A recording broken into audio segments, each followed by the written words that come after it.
Hello guys, today's video కూడా hair mask. First ఒక bowl తీసుకొని అందులో 2 టేబుల్ స్పూన్స్ ఆఫ్ మెంతులు, 1 టేబుల్ స్పూన్ ఆఫ్ బియ్యం అండ్ 2 టేబుల్ స్పూన్స్ ఆఫ్ అవిసె గింజలు యాడ్ చేసిన తర్వాత మనం వాటర్ పోస్తాము. అందులో కూడా గ్రేట్ చేసినటువంటి బీట్రూట్ యాడ్ చేస్తాము. ఇవన్నీ ఓవర్ నైట్ మొత్తం సోక్ అవుతాయి అన్నమాట.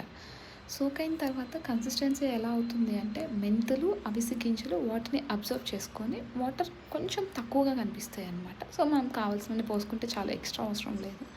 సో ఆ వాటర్తో సహా అన్నీ మిక్సీ జార్లోకి తీసుకొని ఒక వైట్ ఎగ్ కూడా యాడ్ చేసిన తర్వాత దాన్ని మిక్సీ పట్టేసుకుంటాం. ఒక మెత్తని పేస్ట్ వచ్చేస్తుంది అనమాట.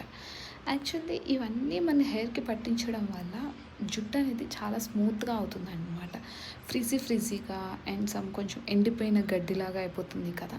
సో వాళ్ళందరికీ ఈ హెయిర్ మాస్క్ చాలా బాగా యూజ్ అవుతుంది, ట్రస్ట్ మీ. అండ్ ఒకసారి 2 సార్లు పెట్టిన వెంటనే హెయిర్ అయితే స్మూత్ అవ్వదండి, కంటిన్యూగా పెడుతూ ఉండాలి. Thank you so much. ఈ వీడియో చూడండి, టిప్